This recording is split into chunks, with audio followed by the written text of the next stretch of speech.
9, 8, 7, 6, 5, 4, 3, 2, 1, 0. Bismillahirrahmanirrahim. Assalamualaikum warahmatullahi wabarakatuh. Hamzah ibnu Abdul Muttalib, singa Allah dan pemimpin para syuhada. Kota Mekah sedang lelap dalam tidurnya karena baru saja melewati hari yang sibuk, penuh susah payah, upacara-upacara peribadatan dan senda gurau. Orang-orang Quraisy bermalas-malasan di atas pembaringannya. Hanya ada satu orang yang menjauhkan lambungnya dari tempat tidur. Ia berangkat tidur lebih awal, beristirahat beberapa saat, lalu bangun dengan kerinduan yang membara karena telah berjanji dengan Allah untuk bertemu. Orang itu bergegas menuju tempat salat di dalam rumahnya. Tidak henti-hentinya bermunajat dan berdoa kepada Tuhannya. Setiap kali istrinya terbangun, ia melihat dada suaminya yang sejuk disertai gemuruh untayan doa yang hangat dipanjatkan dengan penuh harap, hingga ia pun merasa kasihan kepadanya. Karena itu, sang istri pun memohon agar suaminya tersebut memperhatikan keadaan dirinya dan mengambil haknya untuk beristirahat yang cukup. Dengan air mata yang berlinang di kedua matanya, sang suami menjawab, "Waktu tidur telah berlalu, wahai Khadijah."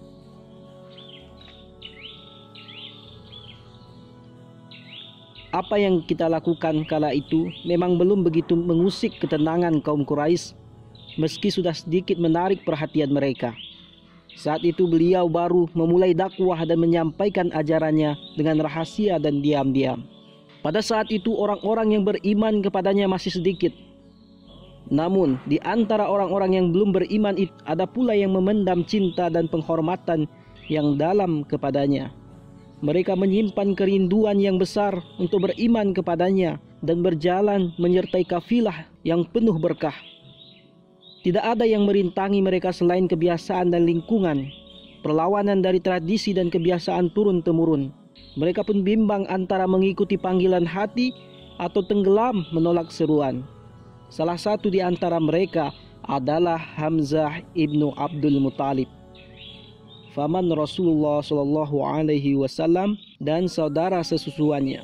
Hamzah telah mengetahui kebesaran dan kesempurnaan keponakannya itu. Ia tahu benar tentang hakikat kepribadiannya, watak, dan jati diri Muhammad. Hamzah tidak hanya mengenal Muhammad sebagai seorang paman yang mengenal keponakannya, tetapi lebih dari itu, Hamzah mengenalnya sebagai seorang saudara dan sahabat baginya. Pasalnya, Rasulullah dan Hamzah adalah satu generasi dan memiliki usia yang terpaut hampir sama.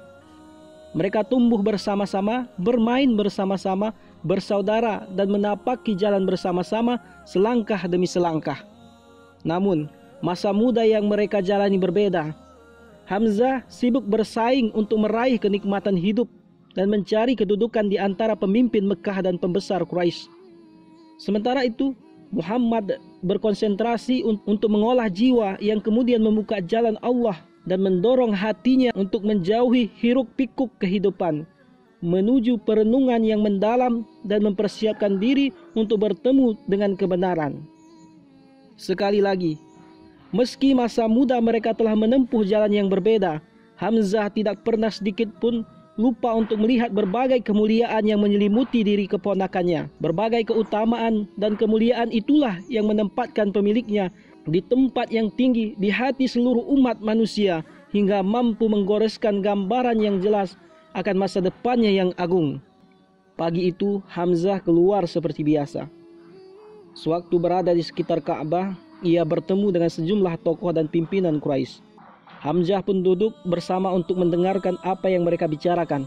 Saat itu mereka sedang berbincang seputar Muhammad. Untuk pertama kalinya Hamzah melihat mereka dibuat gelisah oleh dakwah yang diserukan oleh keponakannya. Dalam perbincangan itu tercium aroma dengki. amarah dan permusuhan. Padahal sebelumnya mereka sama sekali tidak peduli atau menampakkan diri seakan-akan tidak sedikit pun menghiraukannya. Namun, hari itu wajah-wajah mereka tampak muram karena gelisah dan tertekan. Hamzah tertawa keras mendengar percakapan mereka. Ia menuduh mereka telah berlebihan dan salah dalam menilai keponakannya itu. Abu Jahal menimpali dan menegaskan bahwa Hamzah adalah orang yang paling mengetahui tentang bahaya yang terkandung dalam dakwah Muhammad. Namun, ia hendak menganggap remeh persoalan tersebut hingga kaum Quraisy lengah dan tidak menyadarinya. Hal itu berlangsung sampai suatu hari mereka pun akan melihat apa yang telah dilakukan oleh Muhammad terhadap mereka. Mereka kembali melanjutkan pembicaraan di tengah suasana hiruk pikuk yang penuh dengan ketegangan. Hamzah sesekali tersenyum dan sesekali merasa jengkel mendengar celotehan mereka. Ketika semua telah bubar dan pergi menapaki jalan masing-masing, kepala Hamzah tiba-tiba merasa berat oleh sejumlah pikiran dan keinginan yang baru. Ia mulai berpikir tentang keponakannya dan kerap kali bertanya-tanya mengenainya di dalam hatinya. Hari-hari terus berlalu. Semakin hari semakin bertambahlah desas-desus kaum Quraisy tentang dakwah Rasulullah. Akhirnya desas-desus itu pun berubah menjadi sebuah hasutan sementara Hamzah terus mengawasi dari jauh. Keteguhan Muhammad, keponakannya, merupakan sesuatu yang mengagumkan baginya.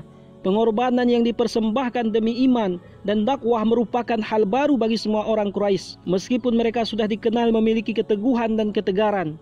Andai hari itu keraguan mampu menipu seseorang tentang kejujuran dan kebesaran Muhammad, keraguan itu akan mampu menembus jalan atau lubang ke alam sadar Hamzah. Hamzah adalah orang yang paling mengenal baik Muhammad. Ia mengenal dengan baik sosok Muhammad mulai dari masa kanak-kanak, masa remajanya yang suci, hingga masa dewasanya yang terpercaya dan mulia. Hamzah mengenal Muhammad seperti bahkan lebih dari mengenal dirinya sendiri. Sejak hadir dalam kehidupan ini, mereka selalu bersama-sama, tumbuh bersama-sama, dan menjadi dewasa bersama-sama, sementara seluruh kehidupan Muhammad adalah kehidupan yang bersih, laksana sinar matahari. Hamzah tidak mencatat satupun ketidakjelasan yang mewarnai kehidupan tersebut. Bahkan ia sama sekali tidak ingat bahwa suatu hari ia pernah melihat Muhammad marah, dengki, rakus, bersenda gurau, ataupun tergoncang. Hamzah tidak hanya menjadi pemuda yang memiliki tubuh kuat, tetapi juga memiliki kecerdasan akal dan kemauan yang kuat. Karena itu, tidaklah wajar jika ia ketinggalan untuk mengikuti seorang manusia yang ia ketahui memiliki segala kejujuran dan amanah. Demikianlah, sampai beberapa saat, ia menyimpan sesuatu yang akan segera terungkap dalam waktu dekat. Hari yang dijanjikan itu pun tiba. Hamzah meninggalkan rumah dengan menenteng busur panahnya. Ia berjalan menuju padang pasir untuk melatih hobi dan olahraga kesukaannya, yakni berburu. Hamzah memang pemuda yang sangat ahli dalam berburu. Setengah hari ia habiskan di sana. Sepulangnya dari berburu, seperti biasa ia pergi ke Ka'bah untuk melaksanakan tawaf sebelum kemudian pulang ke rumah. Namun ketika hampir tiba di Ka'bah, ia bertemu dengan seorang pembantu, Abdullah ibnu Jad'an. Begitu melihat Hamzah, pembantu itu berkata kepadanya, "Wahai Abu Umarah, andai engkau melihat apa yang baru saja dialami oleh keponakanmu, Muhammad, sewaktu ia sedang duduk di sana. Sungguh, Abu Al-Hakam ibnu Hisham telah menyakiti dan mengumpat Muhammad hingga melakukan hal yang tidak menyenangkan terhadapnya." Pembantu itu pun menerangkan lebih jauh tentang perbuatan Abu Jahal terhadap Rasulullah. Hamzah mendengarkan cerita itu baik-baik. Ia pun menunduk sejenak, kemudian mengambil busur panahnya dan segera ia ikatkan di atas pundaknya. Dengan langkah cepat dan pasti, Hamzah berjalan menuju Ka'bah dengan harapan untuk bisa bertemu dengan Abu Jahal di sana. Jika tidak menemukan Abu Jahal di sana, akan ia cari ke seluruh tempat sampai ia menemukannya. Namun, begitu sampai di Ka'bah, Hamzah melihat Abu Jahal di halaman Ka'bah, dikelilingi sejumlah tokoh Quraisy. Dengan sangat tenang, Hamzah melangkah mendekati Abu Jahal, lalu ia huluskan busur panahnya dan ia hantamkan ke arah kepala Abu Jahal hingga terluka dan berdarah. Sebelum orang-orang yang duduk di sana menyadari keadaan sebenarnya yang sedang terjadi, Hamzah meneriaki Abu Jahal, "Apakah engkau mengumpat Muhammad sementara aku telah mengikuti agamanya dan mengatakan apa yang ia katakan? Sekarang halangilah aku jika kau mampu." Dalam sekejap, Semua orang yang hadir lupa terhadap penghinaan yang dialami oleh pemimpinan mereka. Dalam sekejap, semua orang yang hadir lupa terhadap penghinaan yang dialami oleh pimpinan mereka, Abu Jahal, dan lupa akan darah yang mengalir dari kepalanya. Perhatian mereka tersita kepada kata-kata yang menyambar laksana petir itu. Kata-kata yang diucapkan oleh Hamzah untuk mengumumkan bahwa dirinya telah mengikuti agama Muhammad. Ia melihat apa yang dilihat Muhammad dan mengatakan apa yang dikatakan oleh Muhammad. Benarkah Hamzah, seorang pemuda Quraisy yang paling terhormat dan paling kuat, telah masuk Islam? Sungguh ini merupakan tamparan keras yang tidak akan bisa dihadapi oleh kaum Quraisy. Keislaman Hamzah akan mendorong banyak orang pilihan untuk masuk Islam. Muhammad akan mendapat energi dan kekuatan di sekelilingnya yang memperkuat dakwahnya dan menopang kekuatannya. Suatu hari nanti, kaum Quraisy akan menyaksikan suara cangkul-cangkul yang menghancurkan berhala dan Tuhan-Tuhan mereka. Benar, Hamzah telah masuk Islam. Ia pun mengumumkan apa yang selama ini tersimpan di dalam dadanya kepada khalayak ramai. Ia biarkan komunitas yang hina itu menyeret keputusan mereka. Ia pun biarkan Abu Jahal mengusap darahnya yang mengalir dari luka di kepalanya. Sekali lagi Hamzah mengambil busur panah, lalu ia letakkan di atas pundaknya. Selanjutnya, ia menapaki jalan menuju rumahnya dengan langkah yang pasti. Hamzah memiliki akal yang cerdas dan nurani yang bersih. Ketika telah kembali ke rumah, diiringi sejumlah beban dan berbagai peristiwa hari itu, ia duduk termenung, membayangkan kejadian yang baru saja terjadi. Bagaimana dan kapanpun ia mengumumkan keislamannya. Sungguh ia telah mengumumkan keislamannya dalam suasana panas, marah dan emosional. Hamzah merasa sakit jika keponakannya dicelakai dan dizalimi tanpa ada seorang pun yang menolong. Ia pun naik pitam dan terpancing emosinya untuk menjaga harga dari Bani Hashim. Hamzah melukai kepala Abu Jahal dan meneriakkan keislamannya di depan Abu Jahal. Namun, apakah ini merupakan jalan terbaik untuk meninggalkan agama nenek moyang kaumnya, yakni agama warisan zaman dan masa, lalu beralih menyambut agama baru yang ajaran-ajarannya pun belum ia pahami dan ia sendiri belum mengetahui hakikatnya, kecuali sedikit saja. Memang benar bahwa sedikit pun ia tidak pernah meragukan kejujuran dan kesucian hati Muhammad. Akan tetapi, mungkinkah seseorang bisa menerima agama baru dengan segala kewajiban dan tanggung jawabnya pada saat sedang marah, sebagaimana yang dialami oleh Hamzah ketika itu? Hamzah telah lama merahasiakan bahwa dirinya begitu menghargai dakwah baru yang panji-panjinya dibawa oleh keponakannya itu.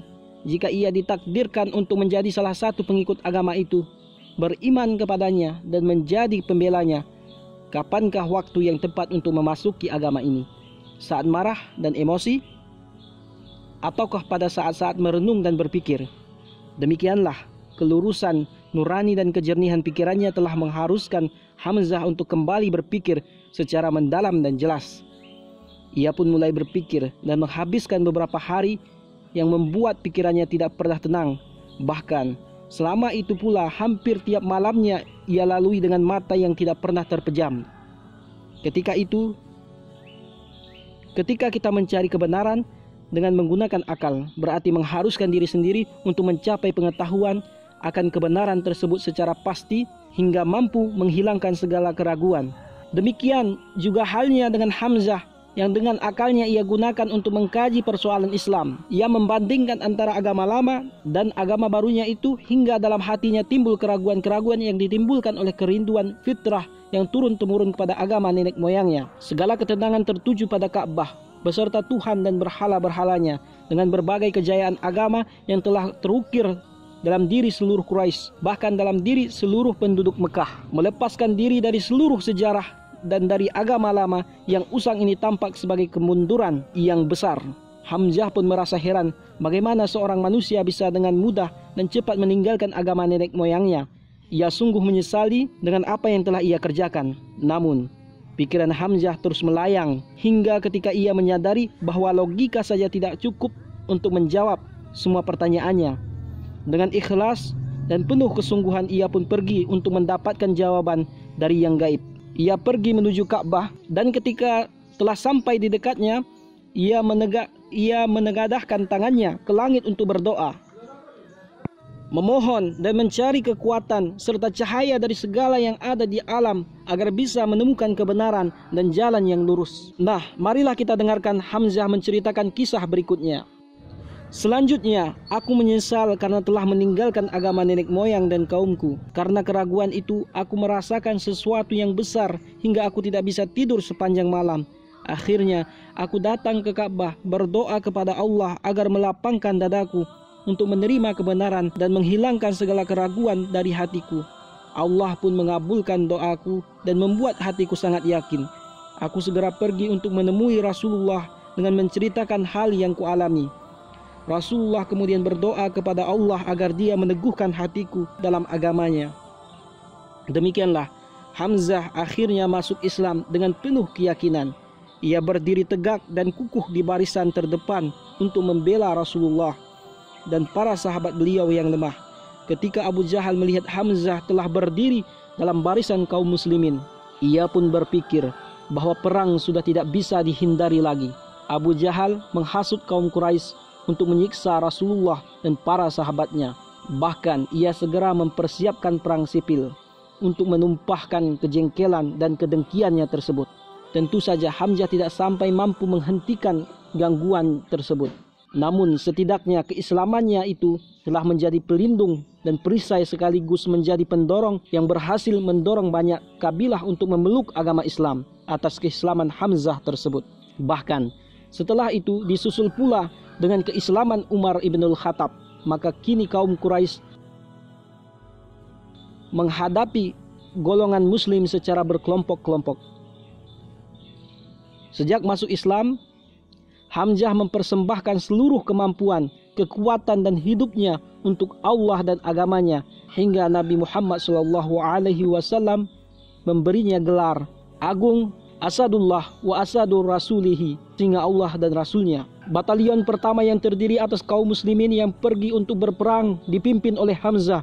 Bendera Islam pun untuk pertama kalinya dipercayakan oleh Rasulullah kepada seorang muslim, yakni Hamzah. Ketika kedua kelompok bertemu dalam perang Badar, sehingga Allah dan Rasulnya menampilkan berbagai keajaiban dan kejadian luar biasa di medan laga. Dalam kekalahan, sisa-sisa pasukan Quraisy pulang dari Badar dengan tertatih dalam kekalahan dan kekecewaan. Abu Sufyan pulang dengan hati yang hancur dan kepala tertunduk. Dalam medan pertempuran, ia tinggalkan bangkai para pembesar Quraisy seperti Abu Jahal, Utbah ibnu Rabi'ah, Syaibah ibnu Rabi'ah, Umayyah bin Khalaf, Uqbah ibnu Abi Mut, Al-Asad ibnu Abdul Asad Al-Makhzumi, Al-Walid ibnu Utbah, An-Nadar ibnu Haris, Al-As ibnu Said, Tu'mah ibnu Abi, serta puluhan tokoh dan pembesar Quraisy lainnya. Kaum Quraisy tidak rela begitu saja menerima kekalahan memalukan ini. Mereka segera mempersiapkan pasukan untuk menuntut balas atas jiwa, kehormatan dan orang-orang yang mati terbunuh. Quraisy kembali menyiapkan kekuatan untuk berperang. Tibalah hari terjadinya perang Uhud ketika seluruh kaum Quraisy keluar dengan dukungan para sekutu dan kabilah-kabilah Arab. Sekali lagi, mereka berangkat dengan dipimpin oleh Abu Sufyan. Dalam pertempuran kali ini, yang menjadi sasaran kaum Quraisy adalah dua orang, Rasulullah SAW dan Hamzah radhiyallahu an. Siapa yang mendengar pembicaraan dan konspirasi yang mereka buat sebelum pergi untuk berperang, maka akan bisa melihat bagaimana Hamzah sesudah Rasulullah menjadi fokus dan sasaran utama perang tersebut. Sebelum berangkat, mereka telah memilih seseorang yang ditugaskan untuk menangani Hamzah. Ia adalah seorang budak Habasyah yang memiliki keahlian luar biasa dalam menggunakan tombak. Mereka menugaskan laki-laki tersebut untuk memburu Hamzah dan mengarahkan serangan tombak kepadanya. Mereka mengingatkan kepada si budak agar tidak melupakan tujuan tersebut dari hal yang lain, apapun yang terjadi dan bagaimanapun situasi perang. Sebagai imbalan dari tugas ini, mereka menjanjikan harga yang sangat mahal kepada budak tersebut, yaitu dibebaskan dari pembudakan. Laki-laki yang bernama Wasi ini adalah budak milik Jubair ibnu Mut'am. Adapun paman Jubair sendiri gugur dalam perang Badar. Karena itu, Zubair berkata kepada budaknya, "Pergilah bersama orang-orang. Jika kamu bisa membunuh Hamzah, kamu merdeka." Selanjutnya, mereka menyerahkan budak tersebut kepada Hindun binti Utbah, istri Abu Sufyan, agar Hindun menghasut dan mendorongnya untuk lebih berambisi mencapai tujuan yang mereka inginkan. Dalam perang Badar, Hindun telah kehilangan ayah, paman, saudara, dan seorang anaknya. Ia mendapat kabar bahwa Hamzah lah yang telah membunuh beberapa di antara mereka, dan menyebabkan terbunuhnya sebagian yang lain. Karena itu, kaum Quraisy, baik laki-laki maupun perempuan, lebih bersemangat untuk pergi berperang. Tujuan mereka tiada lain selain mendapatkan kepala Hamzah, berapapun mahalnya harga yang harus dibayar. Berhari-hari sebelum perang, mereka tidak melakukan apa-apa selain menumpahkan kedengkian ke dalam hati Wahsy dan menggambarkan peran yang harus ia jalankan. Hindun menjanjikan jika ia berhasil membunuh Hamzah untuk memberikan kesenangan dan perhiasan paling mahal yang dimiliki oleh kaum perempuan. Dengan jari-jari penuh kedengkian, Hindun memegang anting di telinganya yang terbuat dari permata dan mahal, dan kalung-kalung emas yang memenuhi lehernya. Dengan dua mata yang menatap tajam kepada Wahsy, Hindun berkata, "Semua ini menjadi milikmu jika kamu berhasil membunuh Hamzah." Wahsy pun tergiur hingga pikirannya terbang dengan penuh ambisi dan kerinduan untuk terjun ke medan perang yang akan memberikan kemerdekaan baginya. Dirinya tidak akan lagi menjadi budak atau hamba sahaya. Sungguh perang itu akan memberinya semua perhiasan yang menghias leher sang pemimpin kaum wanita Quraisy, istri pimpinan Quraisy dan putri pimpinan Quraisy. Dengan demikian secara jelas, gamblang dan pasti bahwa konspirasi dan perang itu sepenuhnya tertuju kepada Hamzah. Perang Uhud terjadi dan kedua belah pasukan pun saling bertemu. Kini Hamzah akan segera memasuki medan pertempuran sekaligus kedahsyatan sambil mengenakan pakaian perangnya, dan di dadanya ia kenakan bulu unta yang biasa ia kenakan ketika perang. Hamzah mengamuk dan membabi buta. Setiap kali kepala lawan mendekat, maka pasti ia tebas dengan pedangnya. Ia terus berperang dan menyerang kaum musyrikin seakan maut berada dalam genggamannya, dan ia bawa untuk menyerang siapa yang dikehendaki hingga tepat mengenai sasaran. Seluruh kaum muslimin berjuang mati-matian hingga hampir meraih kemenangan yang mutlak. Pasukan Quraisy mulai berangsur mundur dan melarikan diri. Andai saja para prajurit perang kaum muslimin tidak meninggalkan posisi mereka di atas gunung lalu turun ke medan perang untuk mengumpulkan harta rampasan perang dari musuh yang sudah kalah. Andai mereka tidak meninggalkan posisi mereka dan membuka celah yang lebar bagi para prajurit berkuda Quraisy, perang Uhud pasti sudah menjadi pemakaman massal bagi seluruh kaum Quraisy, baik laki-laki, wanita maupun kuda dan unta mereka. Secara tiba-tiba pasukan kuda mereka menyerang kaum muslimin dari belakang. Mereka menebas kaum muslimin dengan pedang-pedang yang haus akan darah. Mengetahui hal itu, kaum muslimin kembali berkumpul dan mengambil senjata-senjata mereka yang sebagian sudah diletakkan karena melihat pasukan Quraisy telah mundur dan melarikan diri. Sungguh serangan mendadak itu begitu keras dan sengit. Hamzah pun menyaksikan peristiwa yang terjadi. Tiba-tiba ketakutan, ketangkasan, dan semangat perjuangan menjadi kian bertambah berkali-kali lipat. Ia menebaskan pedangnya ke kiri dan ke kanan, ke depan dan ke belakang. Sementara itu, Wahsy selalu siaga, mengintai dan menanti kesempatan emas untuk membidikkan tombaknya ke arah Hamzah. Sekarang, marilah kita biarkan Wahsy sendiri untuk menggambarkan peristiwa itu. Ia mengatakan, "Aku adalah seorang laki-laki Habasyah. Aku melemparkan tombak layaknya orang Habasyah, dan lemparanku sangat jarang ada yang melenceng. Ketika semua pasukan telah keluar menuju medan pertempuran, aku pun turut keluar sambil menanti dan mengintai Hamzah. Akhirnya aku melihatnya di tengah lautan manusia, laksana unta berwarna kelabu. Hamzah merobohkan setiap orang dengan pedangnya hingga tak satu pun ada yang berdiri di depannya. Demi Allah, aku telah mengincarnya. Aku bersembunyi di balik sebuah pohon agar bisa menikamnya atau menanti hingga ia datang mendekat ke tempatku. Namun, tiba-tiba Siba ibnu Abdil Uzza mendahuluiku. Ketika melihatnya, Hamzah berteriak, 'Kemarilah wahai anak dari wanita yang banyak bicara.' Sungguh hanya dengan sekali tebas, Hamzah mampu memisahkan kepala Siba dari tubuhnya. Saat itulah aku siapkan tombakku. Ketika aku merasa yakin, aku lepaskan tombakku yang segera mengenai pinggang bagian bawah hingga tembus di antara kedua pahanya. Hamzah bangkit dan hendak mendekatiku, tetapi ia kemudian jatuh dan meninggal. Aku mendekati tubuhnya, dan kuambil tombakku. Setelah itu aku kembali ke tenda pasukan, kemudian duduk dan beristirahat di sana, karena aku sudah tidak perlu lagi berperang. Aku telah membunuh Hamzah dan aku akan merdeka. Wahsy pun melanjutkan ceritanya. Ketika tiba di Mekah, aku pun dimerdekakan. Setelah itu aku tinggal di sana sampai Rasulullah SAW memasuki kota ini dalam peristiwa Fathul Mekah, penaklukan kota Mekah. Aku melarikan diri ke Taif sampai ketika sekelompok delegasi Taif mendatangi Rasulullah SAW untuk menyatakan Islam. Aku pun kebingungan. Aku berkata dalam hati, baiknya aku bergabung dengan Syam, Yaman atau yang lainnya. Demi Allah, saat aku kebingungan seperti itu, tiba-tiba ada seorang berkata kepadaku, celakalah engkau, demi Allah, Rasulullah tidak akan membunuh seorang pun yang masuk ke dalam agamanya. Aku pun berjalan dan mendatangi Rasulullah SAW di Madinah. Begitu beliau melihatku, aku berdiri dan menyatakan kesaksian yang benar, syahadat. Ketika melihatku, beliau bertanya, apakah engkau Wahsy? Aku menjawab, benar wahai Rasulullah. Beliau lalu bersabda, ceritakanlah kepadaku bagaimana engkau membunuh Hamzah. Aku segera bercerita. Ketika aku selesai bercerita, beliau bersabda, celakalah engkau, jauhkanlah wajahmu dari hadapanku.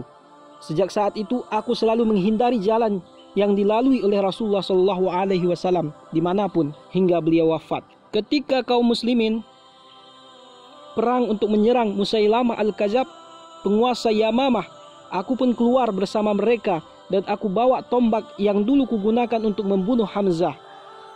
Ketika pasukan saling bertemu, aku melihat Musailamah Al-Kadzab sedang berdiri dengan sebilah pedang di tangannya. Aku segera bersiap untuk membidiknya dengan tombakku. Ketika aku sudah yakin, aku lesatkan tombakku dan mengenai Musailamah. Jika dengan tombakku ini aku telah membunuh manusia terbaik, Hamzah, aku pun berharap agar Allah mengampuniku karena telah membunuh manusia terburuk, Musailamah, dengan tombak yang sama. Demikianlah Hamzah, sehingga Allah dan Rasulnya telah gugur sebagai syuhada. Tidak hanya hidupnya yang menggemparkan, bahkan kematiannya pun turut menggemparkan pula. Pasalnya para musuh tidak merasa puas dengan hanya membunuhnya. Bagaimana mungkin mereka merasa cukup ataupun puas, sementara selama ini merekalah yang telah mengerahkan seluruh kekayaan dan kekuatan kaum Quraisy demi peperangan ini. Sebuah peperangan tiada lain mereka cari selain Rasulullah dan pamannya Hamzah. Dalam peperangan itu, Hindun ibnu Utbah, istri Abu Sufyan, menyuruh Wahsy untuk membawa hati Hamzah kepadanya. Dalam peperangan itu, Hindun ibnu Utbah, istri Abu Sufyan, menyuruh Wahsy untuk membawa hati Hamzah ke depannya. Budak Habasyah itu segera melaksanakan keinginan Hindun yang menjijikkan tersebut. Ketika Wahsy kembali menemui Hindun dengan membawa hati Hamzah, ia berikan hati itu kepada Hindun dengan tangan kanannya, sementara tangan kirinya menerima anting dan kalung dari Hindun sebagai imbalan karena ia telah menunaikan tugasnya. Hindun binti Utbah yang ayahnya terbunuh di tangan kaum muslimin dalam perang Badar, sekaligus istri Abu Sufyan, panglima pasukan musyrikin dan penyembah berhala, mengunyah hati Hamzah. Ia berharap bahwa tindakan bodohnya itu bisa menyembuhkan kedengkian dan dendam dalam hatinya. Akan tetapi, hati itu tiba-tiba menjadi alot dan membuat Hindun tidak bisa menelannya. Karena itu, ia pun memuntahkan hati yang ada dalam mulutnya tersebut. Selanjutnya ia naik ke atas sebuah batu yang tinggi kemudian berteriak, "Kami telah membalas kalian dengan perang Badar, perang demi perang yang berat. Aku tidak mampu bersabar karena Utbah, karena saudaraku, pamanku, serta Bakri. Aku telah memuaskan jiwaku dan memenuhi nazarku. Wahsy telah menghilangkan dendam di dadaku." Pertempuran telah berakhir. Kaum musyrikin menaiki unta-unta dan menggiring kuda-kuda mereka untuk kembali ke Mekah. Rasulullah dan para sahabat turun ke medan perang untuk melihat jasad-jasad yang gugur sebagai syuhada. Ketika Rasulullah memeriksa wajah-wajah para sahabat yang telah menjual diri dan jiwa mereka kepada Allah serta mempersembahkannya demi mendekat kepada Tuhan mereka yang Maha Agung, tiba-tiba beliau berhenti.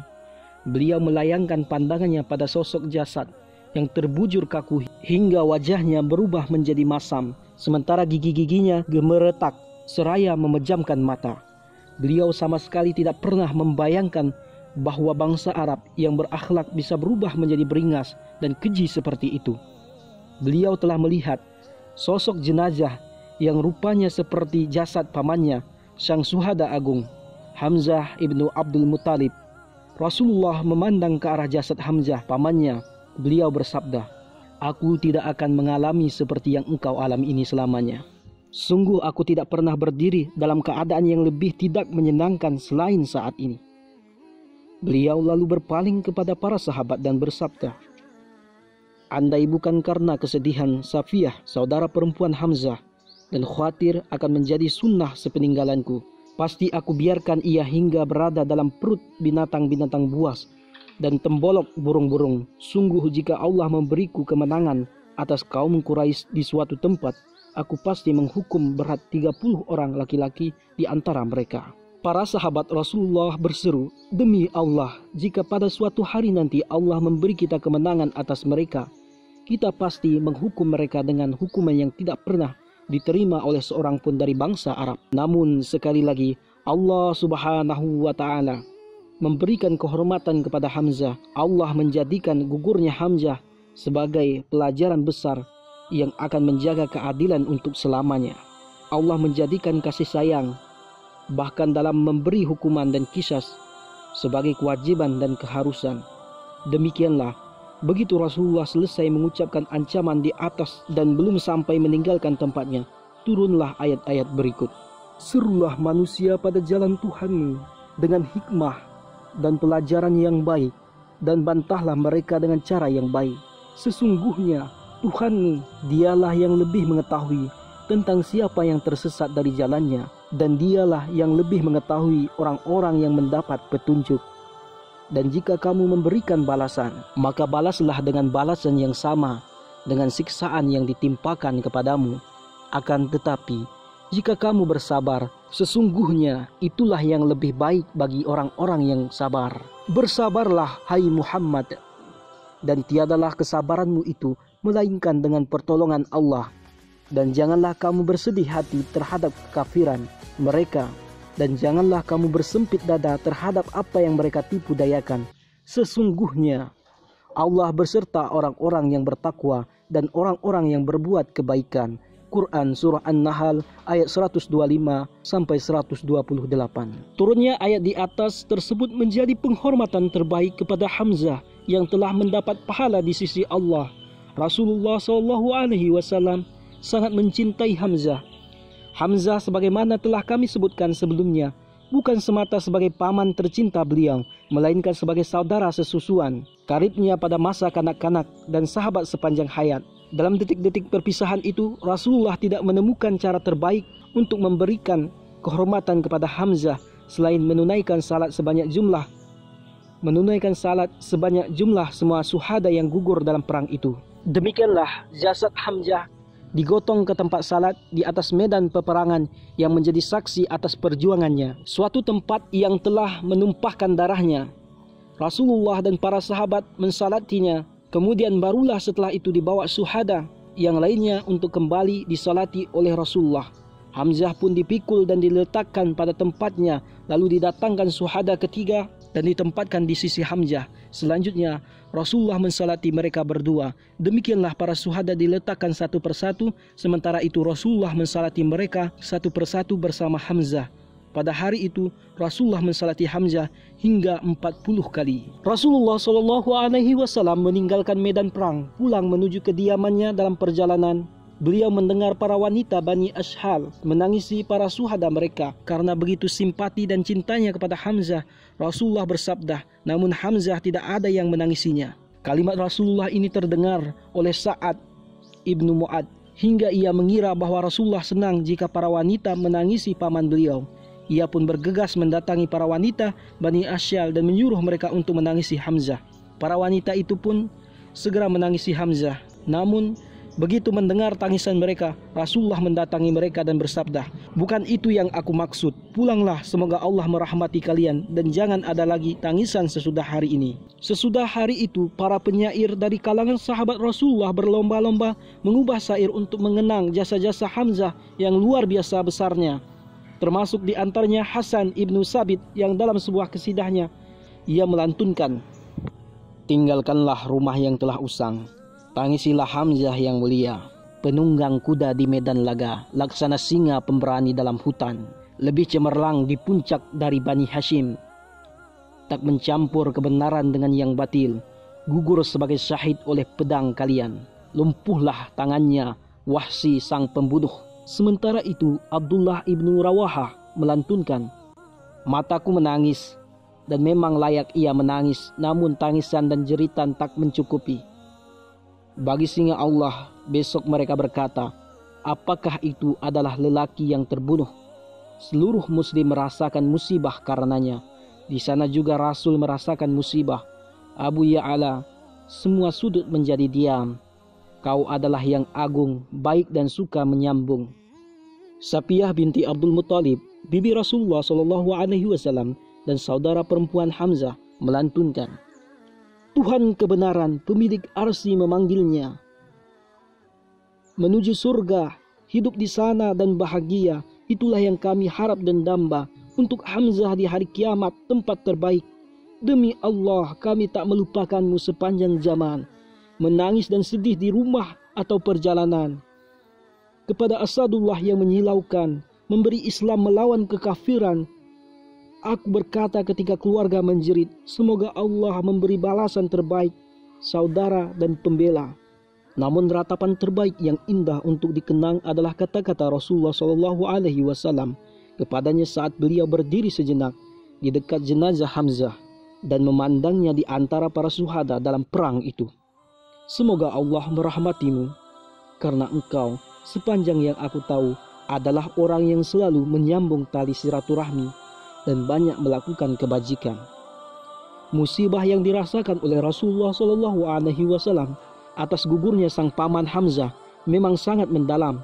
Duka cita terasa berat, tetapi takdir telah menyimpan sukacita terbaik bagi Rasulullah. Dalam perjalanan pulang ke rumah dari Bukit Uhud, Rasulullah SAW bertemu dengan seorang tokoh wanita dari Bani Nidar yang ayah, saudara dan suaminya telah gugur di medan perang. Ketika melihat kaum muslimin pulang dari peperangan, wanita itu bergegas menghampiri mereka untuk bertanya tentang kabar pertempuran tersebut. Kaum muslimin pun memberitahukan akan gugurnya suami, ayah dan saudaranya. Namun wanita itu justru bertanya dengan penasaran, bagaimana keadaan Rasulullah? Mereka menjawab, "Alhamdulillah, Rasulullah baik-baik saja seperti yang engkau harapkan."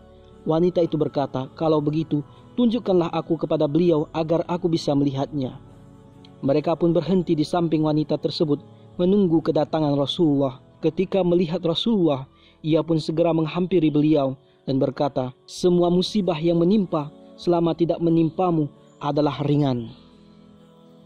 Sungguh ini merupakan ucapan sukacita yang paling indah dan abadi. Barangkali Rasulullah SAW bisa tertawa melihat pemandangan yang unik dan tiada duanya ini. Dalam dunia perjuangan, kesetiaan dan pengorbanan, tidak ada sesuatu pun yang menandingi ucapan tersebut. Seorang wanita lemah dan miskin yang dalam waktu bersamaan ia kehilangan ayah, suami dan saudara laki-lakinya. Tetapi begitu mendengar kabar kematian ayah, suami dan saudaranya, ia memberikan jawaban yang mampu mengguncangkan gunung-gunung. "Bagaimana keadaanmu Rasulullah?" Sungguh semua itu tidak lain merupakan suatu peristiwa yang telah dihadirkan oleh takdir dari waktu yang tepat untuk menjadi penghibur bagi Rasulullah SAW atas syahidnya sang singa Allah dan pemimpin para syuhada. Demikianlah, wassalamualaikum warahmatullahi wabarakatuh.